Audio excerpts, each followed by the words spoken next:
Jerusalém, uma cidade dividida pela religião. No ano de 1187, um poderoso exército muçulmano se posiciona nos portões da cidade. Seu chefe é um carismático senhor da guerra.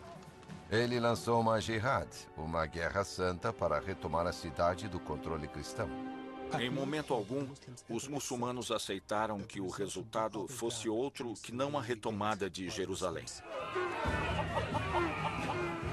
Enquanto os cristãos se preparam para o banho de sangue que cairá sobre eles, as ações de um guerreiro muçulmano ecoarão pelos séculos a seguir. Um paladino islâmico se erguerá e influenciará as regras da guerra ao abrirmos os arquivos confidenciais de Salah al-Din Yusuf ibn Ayyub, Saladino.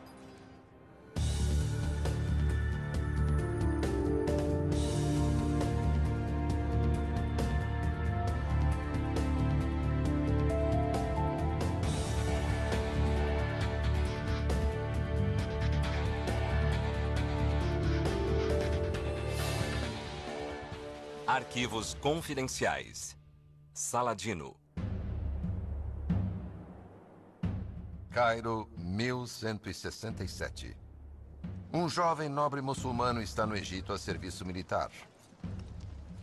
Seu nome é Salah al-Din e foi enviado de Damasco, capital da Síria, para apoiar o fraco regime egípcio contra a ameaça dos cruzados europeus.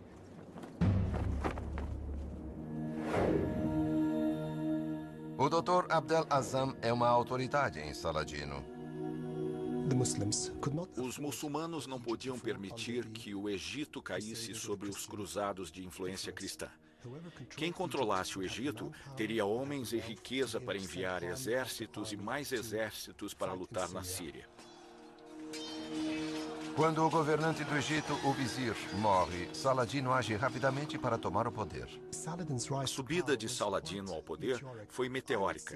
Eu diria que até o momento em que subitamente se torna vizir do Egito, Saladino era desconhecido. Nas 2 décadas seguintes, Saladino constrói um império com Damasco na Síria como sua capital, estendendo-se de Trípoli, no norte da África, até o Eufrates, no Oriente Médio, onde hoje é o Iraque. Mas ele não conta só com a espada para unificar os povos conquistados. Saladino era um homem de grande sinceridade em sua crença religiosa.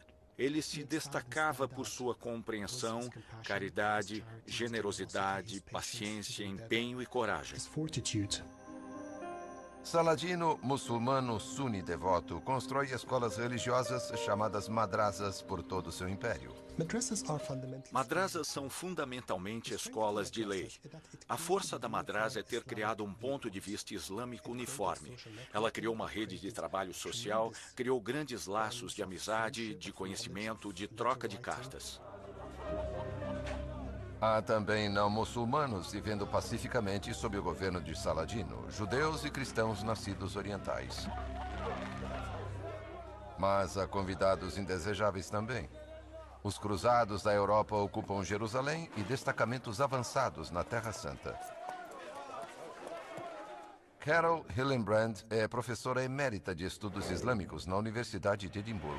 Jerusalém é considerada a terceira cidade mais santa no Islã, depois de Meca e Medina.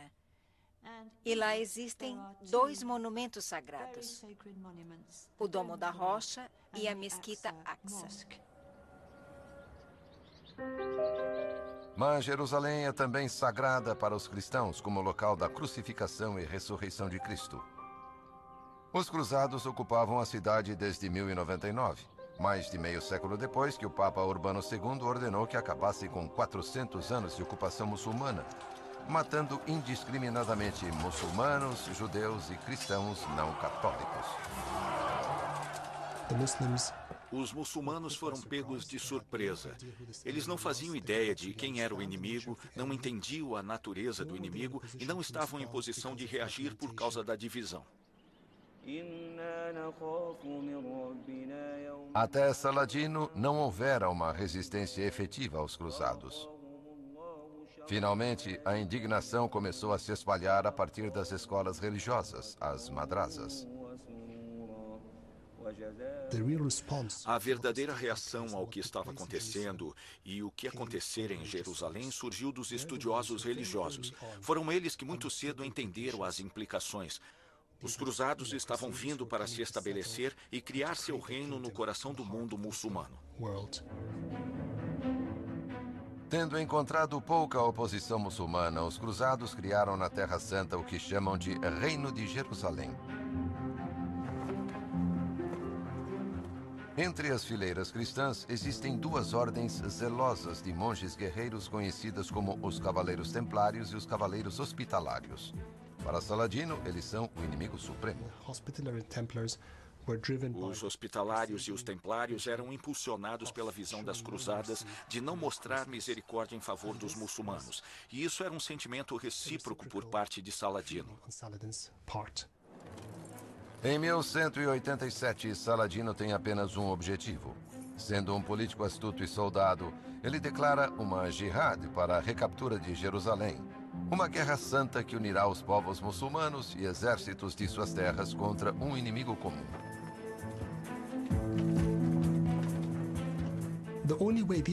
A única forma desses exércitos lutarem juntos é uma jihad. A legitimidade desses exércitos, obedecendo a um só líder, por um propósito, era a Guerra Santa. Saladino marcha de Damasco para Jerusalém à frente de um exército de 30 mil homens. Ele se vangloria de que a poeira levantada esconde o sol. Havia recitantes do Corão, juízes religiosos, e havia o sentimento de uma guerra religiosa. Um sentimento que nos primeiros dias da cruzada foi sepultado nos corações dos muçulmanos.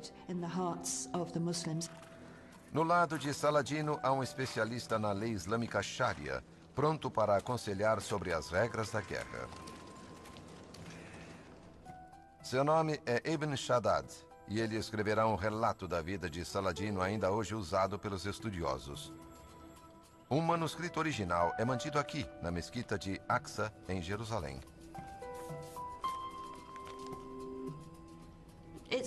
É muito incomum nos escritos medievais islâmicos haver biografias de pessoas famosas. Baha a-Ibn Shaddad era seu conselheiro religioso. É do relato de Shaddad que sabemos tanto sobre Saladino. Em julho de 1187, Saladino chegou ao Mar da Galileia, rodeando o posto avançado cristão em Tibérias. Indo em sua direção, o exército cruzado sob o rei de Jerusalém, Guy de Lusignan. Para sinalizar o apoio de Deus, os cristãos carregam um fragmento da cruz verdadeira. Rafi Lewis é arqueólogo de campos de batalha da Universidade de Haifa. A ideia era basicamente marchar contra Tibérias e retomar a cidade das mãos de Saladino. Mas Saladino tem uma armadilha preparada para eles. Conhecedor do cenário, ele usa em seu favor. Ele capturou e agora controla as principais fontes de água da região da Galileia.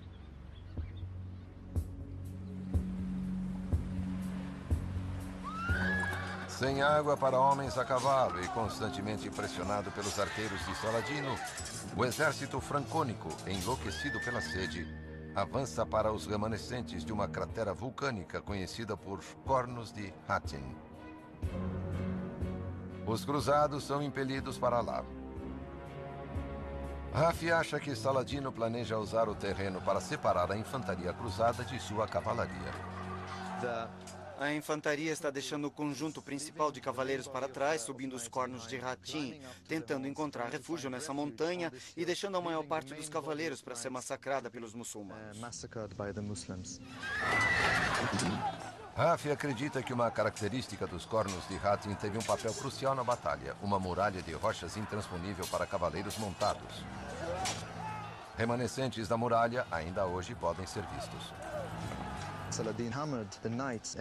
Saladino empurrou os cavaleiros contra essa muralha, que não podia ser atravessada a cavalo.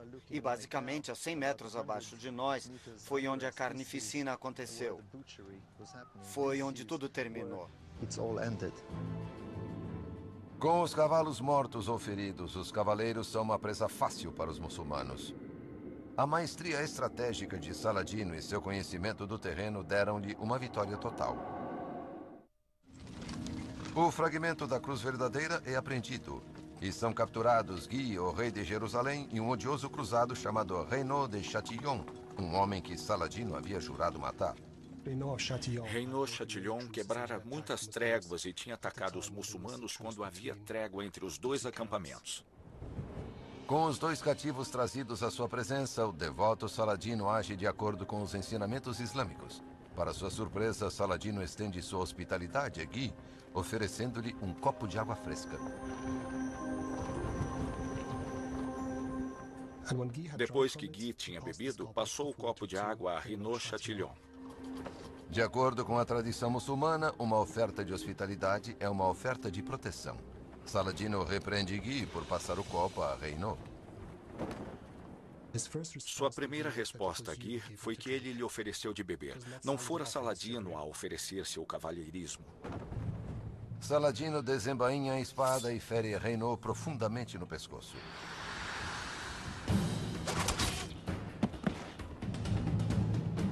Mas ele mostra misericórdia a um Guy aterrorizado.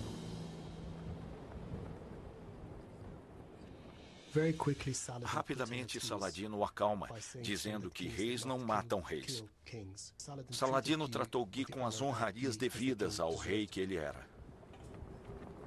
230 templários e hospitalários detestados são entregues a clérigos muçulmanos. Mais uma vez, Saladino age de acordo com as regras de guerra muçulmanas. Quando chegou a hora do tratamento de hospitalários e templários, ofereceram-lhes escolher, como era normal, aceitar o Islã ou morrer. E sendo de ordens militares, eles recusaram. Com o exército de Guy destruído, Saladino está livre para tomar Jerusalém virtualmente sem oposição. E 2 meses após sua retumbante vitória em Hattin, as forças de Saladino chegam aos muros da cidade de Jerusalém. Lá dentro, o terror. Mães temem por suas filhas, enquanto o povo se prepara para a morte ou a escravidão que certamente virão. Mais uma vez, o comportamento de Saladino confunde as expectativas. Ele oferece clemência. Ele permite que os cruzados partam. Pede resgate de acordo com o gênero dos habitantes e recolhe esses montantes.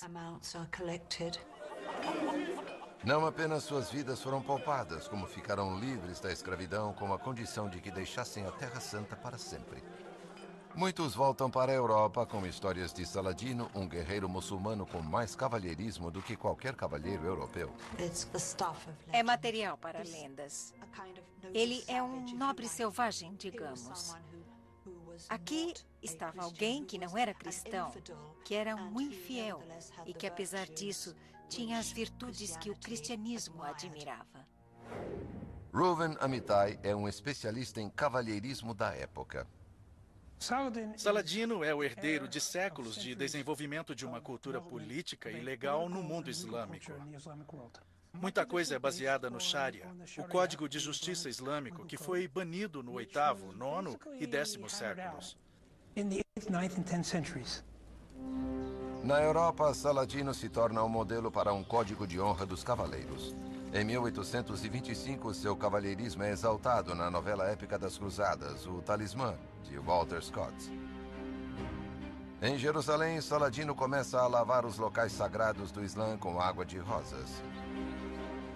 Amparados pelos ensinamentos islâmicos de respeitar judeus e cristãos, peregrinos são livres para a adoração, desde que paguem um imposto conhecido como jizya. Mas assim como os chamados para as preces soam mais uma vez dos minaretes de Jerusalém, Saladino sabe que os cruzados voltarão. O horror desse evento cataclísmico para o cristianismo ocidental é simbolizado pelo Papa da época, morrendo logo depois, alegadamente, de tristeza. O novo Papa, quando assumiu, imediatamente iniciou uma nova cruzada para reaver Jerusalém. O rei Ricardo I da Inglaterra responde ao chamado do novo Papa, Gregório VIII. Guerreiro destemido que conquistara o apelido de Coração de Leão, Ricardo se une aos cruzados para sitiar o porto de Acre, tomado pelos muçulmanos. Mas os sitiados já estavam nessa condição por Saladino.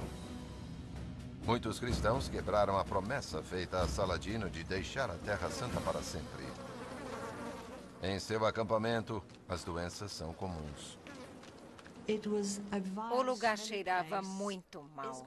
Estava claro que os cruzados não tinham os mesmos padrões de higiene dos muçulmanos. O próprio Ricardo cai doente. E novamente Saladino confunde os cristãos com sua caridade. Sabendo da doença de Ricardo, ele lhe envia frutas e água. Havia algo político por trás disso. Ele também estava enviando uma mensagem para os cristãos e os cruzados que vieram para a sua terra. Ele estava no controle da situação. Agora, o acampamento do rei Ricardo está cheio de histórias sobre o cavalheirismo de Saladino. Quando uma criança cristã é roubada por um grupo de muçulmanos buscando escravos, os cruzados dizem à mãe para apelar diretamente a Saladino pelo seu retorno seguro. E ela vai a Saladino. Ele ordena a procura do bebê, que é devolvido à sua mãe. Essas histórias não são lendas, são fatos históricos. É outro ato que alimentará a reputação de Saladino na Europa. Ele é retratado como um homem generoso, ou, positivamente falando, um homem de palavra. Mas o cavalheirismo de Saladino custou-lhe caro em Acre. Restabelecido, Ricardo leva novo ímpeto ao ataque dos cruzados, que acabou em 2 anos de sítio da fortaleza litorânea.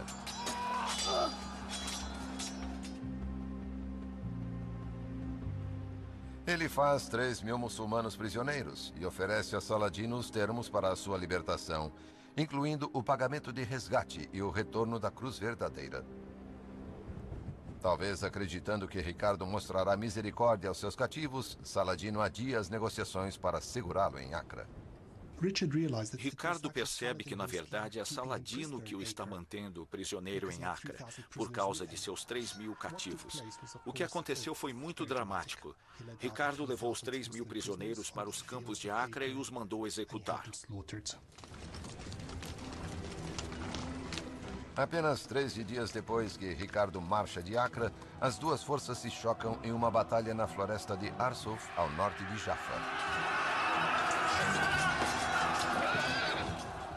Ricardo está tipicamente no coração da luta.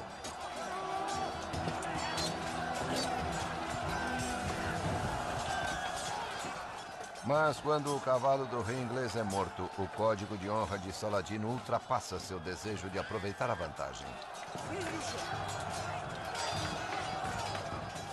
Apesar da atrocidade dos cruzados em Acre, Saladino envia a Ricardo não uma, mas 2 montarias em substituição. Uma ação que quase certamente o levou à derrota avassaladora.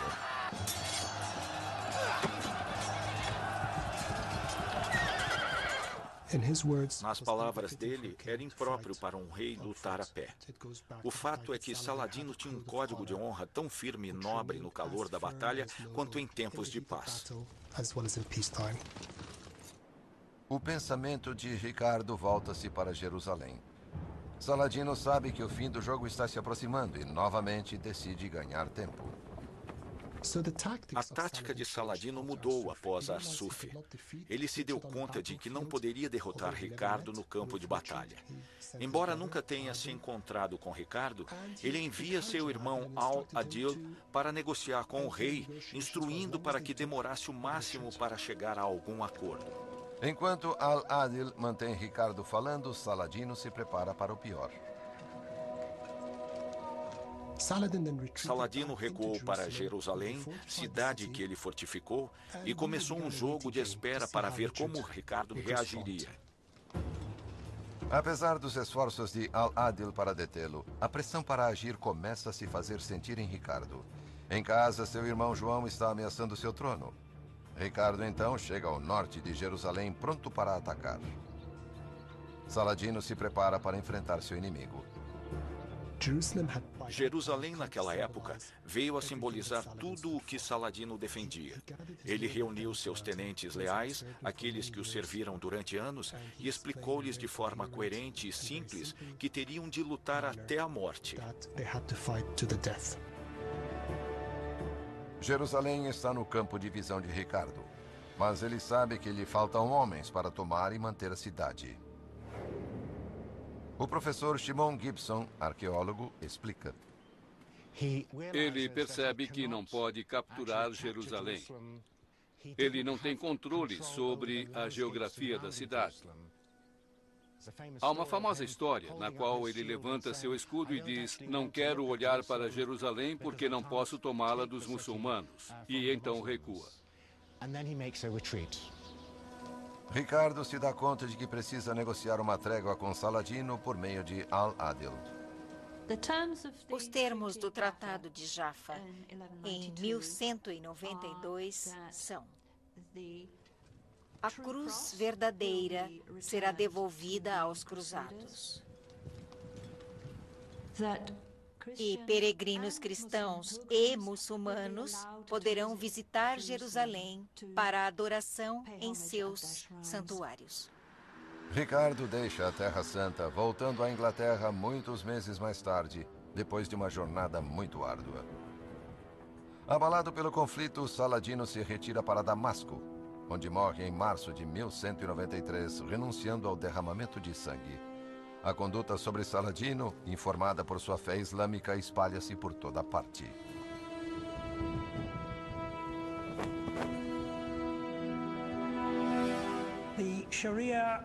O Sharia, a lei islâmica, define claramente como se comportar antes, durante e depois de uma batalha.